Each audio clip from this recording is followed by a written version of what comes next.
Welcome back to the channel, and today we're talking about Supergirl, and I might jump around a lot in this review because I have a lot of things to say, not a ton of great things, unfortunately, but, well, let's just dive into it.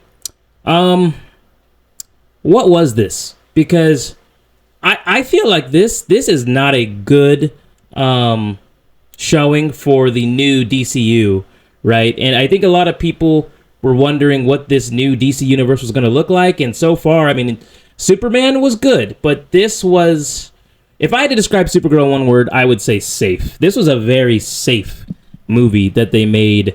Very bland, generic, boring. If you've watched a lot of superhero movies, watched a lot of action movies, this is as generic as it gets. Like, you've seen this before many times. All right, here we go. So, Supergirl has two main plots that it follows. The first is basically a plot of revenge, because the big bad guy in this movie is named Krem, and he kills the family of Ruthie. So Ruthie swears revenge against Krem no matter what. Okay, but the problem is it is the most generic version of a revenge plotline. Ruthie's character is very one-dimensional and kind of, again, you're going to hear me say this a lot, bland. I do want to get out of the way that I think the cast did a good job with a script that didn't do much for them.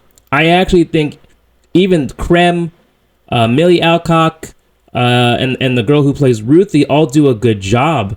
It's just they don't have a lot to work with in this film, unfortunately. The other plot point is Supergirl's. She doesn't want to help Ruthie at first because she has just been getting drunk from Red Planet to Red Planet, where she's depowered so she can actually feel the whiskey. And, well, of course, Krem ends up shooting her dog and shoots him with this vial of poison. And in 3 moon raises, the dog will die. So she has 3 days to save Crypto. So now, of course, it's like, well, we both have a common enemy in Krem.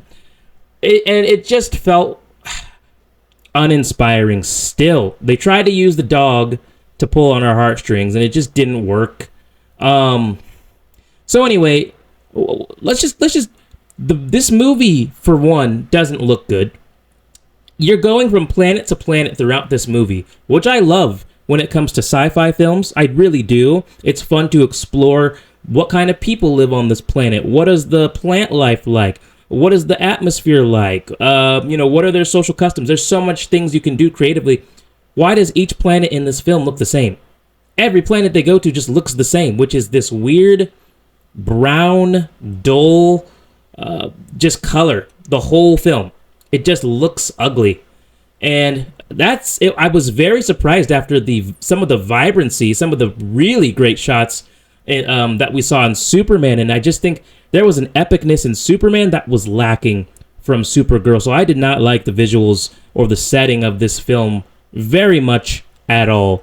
The action in this film is okay, but again, if you've seen superhero or action movies before, you've seen this before. And this is that in its most basic form. There was nothing new or innovative or something that made me jump out of my seat.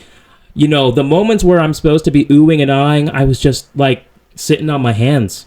Like, there is a scene near the end of the movie, again, light spoilers, where finally we get Supergirl versus Krem, and she's flying top speeds, body slamming him repeatedly over and over, and I was like, okay, that's sick. That's badass. But that was like a very small moment of satisfaction compared to most of the fight choreography in this film. A lot of the fight choreography was very, again, uninspiring. And in the final scene, again, I'm going to be jumping all over.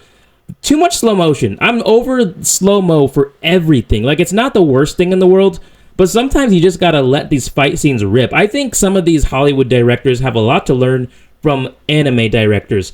And if you don't believe me, go look at the box office for some of the more recent anime films that have come out. People are going to see those films, and a big part of it is they do not hold back on their fight scenes and their choreography, and they just let it rip with a banging soundtrack, and just let the scene breathe. Why do we have to add slow motion to everything? But anyway, Lobo, played by Jason Momoa, is in this film. Sort of. I would say if I had to guesstimate, I'd say he has like 10 minutes of screen time, maybe. And most of his screen time, look, he looks cool. He looks the part. I love Jason Momoa. I think he has a lot of range as an actor. However, Lobo on screen was just giving us one-liners, riding his motorcycle, and that's it. Now, here is one funny thing. The writing in this movie is so weird because Ruthie, her whole personality is introducing herself as, my name is Ruthie from the Tanadadada clan. I don't remember the actual name. And I am going to exact revenge. She says it like 7 times in this film, it feels like.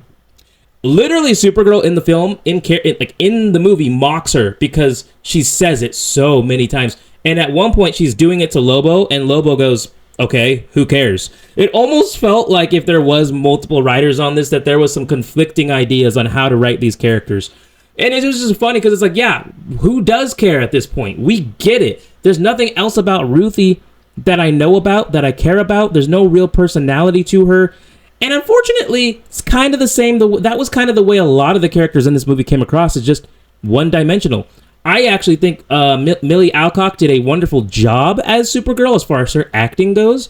I would love to see her in another Supergirl movie or another DC project with a different director. Don't quote me on this, but the director for this film, matter of fact, actually, let's just take a look. It's something Gillespie. And I genuinely didn't recognize like any of the movies that this guy has directed. And this is who you're going to bring in to direct I believe the second installation, if I'm not mistaken, after Superman, right? Into the new James Gunn DCU. Craig Gillespie. So let's just take a look at some of the films that he's done, because I didn't recognize like any of these. Oh, my laptop wants to be slow. Here, give me 1 second. And you would think, apparently James Gunn did work on this film, but he oversaw it, or he was a producer. Okay, these are some of his movies that get pulled up. I, Tonya from 2017, I don't know what that is. Cruella from 2021, which I remember getting bad reviews. Dumb Money from 2023, never heard of it. The Finest Hours 2016, never heard of it. $1 Million Arm, never heard of it. Fright Night, never heard of it. Mr. Woodcock, vaguely remember it. Lars and the Real Girl, I don't remember it. Why did you bring this guy in to direct what is supposed to be your summer box office superhero hit? I don't understand. I was also not told, but just from snooping around the internet, that this was a first-time writer, and it felt that way. I just don't think this was the right direction to go for this movie. Right now on Rotten Tomatoes, it's like at a 54%, I believe. Let's take a look here. Supergirl Rotten Tomatoes is sitting at I thought it was 54%. 59%. That was as of last week. 59%. It's probably dipped since then. And I think a big problem with this film is, like, I really think the third act too really took away whatever momentum that this film had. Oh, currently 54% on Rotten Tomatoes, 6.1 out of 10 on IMDb. I've seen a lot of mixed reviews. But that third act was not good. I'm sorry. Like, once Kara gets depowered on the planet that's both green and yellow, I just felt like, okay, so now we're following mostly Ruthie and Lobo, who are trapped in this prison, and just none of it was good. I don't know how else to put it. I did not find myself entertained in so many of these scenes, but particularly the third act. Now listen, even when Kara comes back and she finally fully embraces the Supergirl mantle, the title, the suit, and she comes back and she starts kicking ass, it was kind of cool. But again, the background of this planet looks ugly. The whole movie did.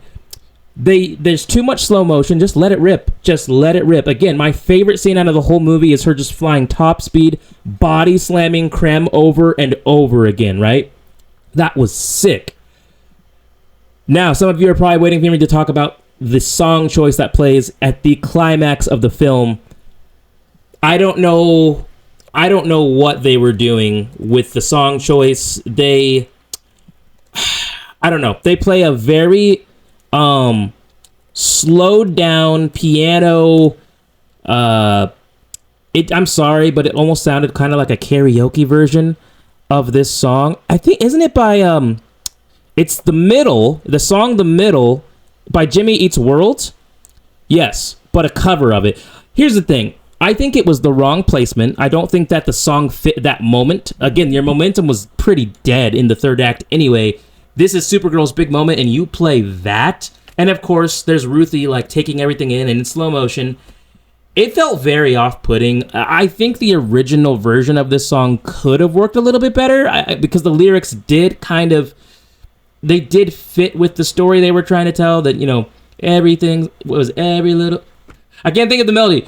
It just takes some time. It'll be all right. Everything will be just fine. That whole thing, everything will be just fine, which is kind of, I guess, what Ruthie and Supergirl's end plot, end of their character arc for this movie is that everything's going to be okay. You don't have to hold on to all of that anger from your pasts. I did like the backstory for Supergirl, actually, and seeing how much her dad loved her compared to Clark's parents that we saw from the end of the last Superman movie, that they actually wanted him to be like a conqueror.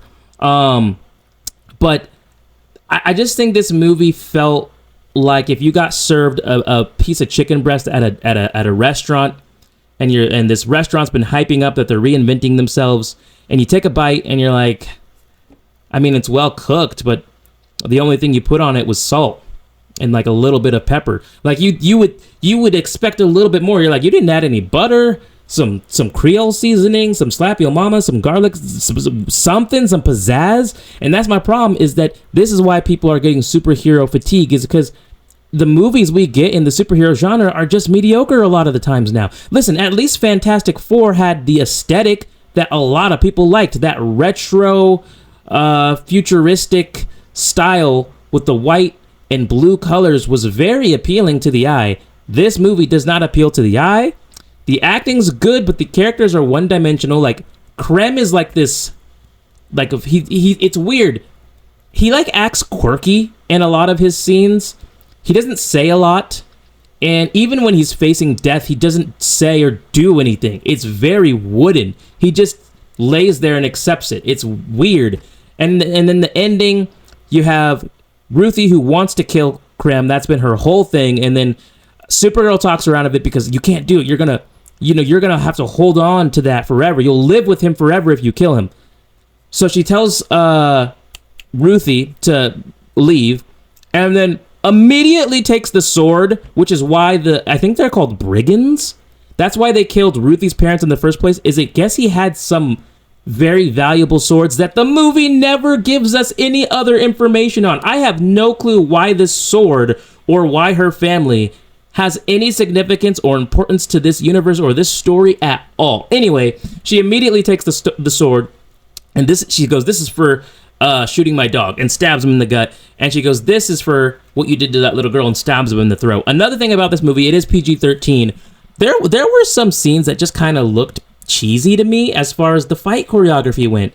And I do wonder, if you really want to start reinventing superhero movies, do you start thinking about putting out 1 to 2 films a year that are rated R?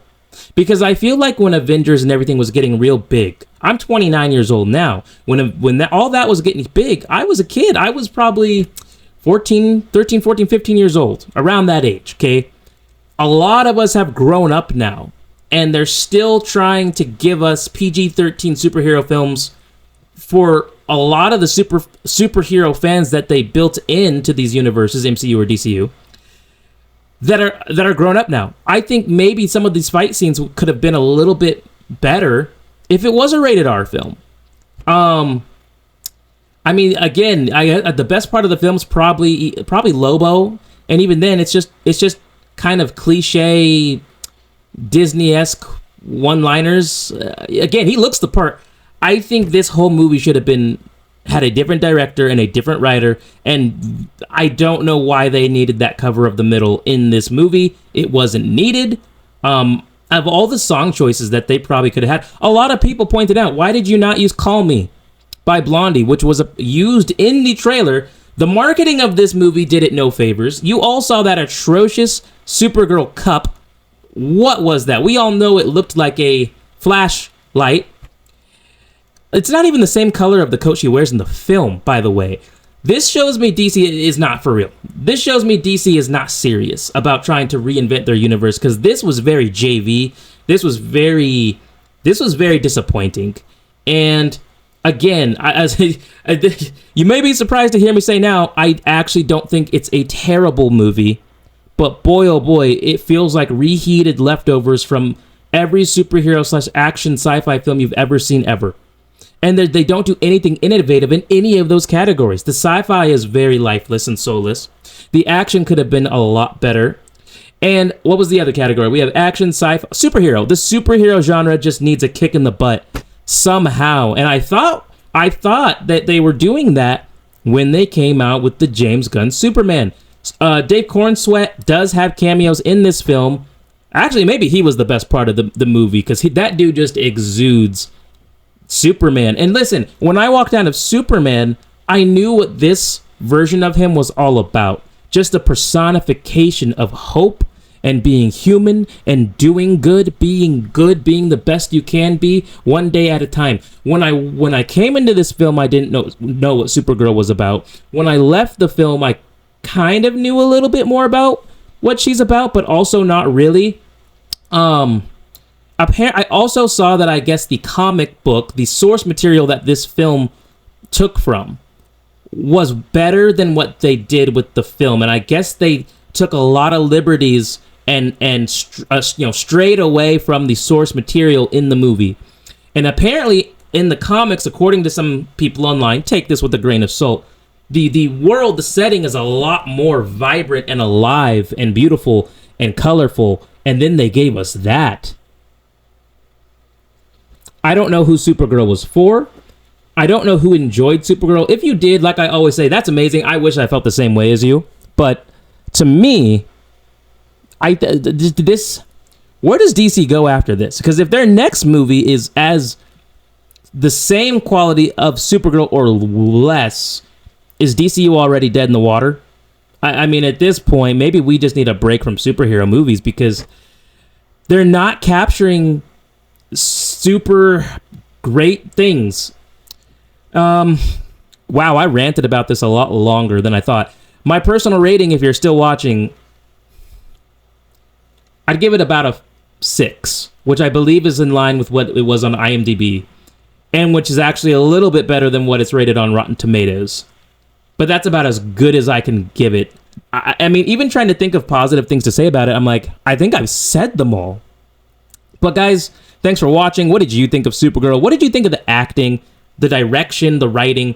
Do you feel the same way that I did, or am I being overly harsh on Supergirl? And would you like to see... Did this movie make you more or less excited to see Supergirl on the big screen again? Did it make you more or less excited to see Lobo on the big screen again? Did it make you more or less excited to see the next installment in the DC universe? Let me know. Hello, so I took my suit off already. I forgot to mention, this movie, Supergirl, was under 2 hours. It felt like 3 hours. It felt long. Everything good I wish I could say about this game, I did that. What do you want?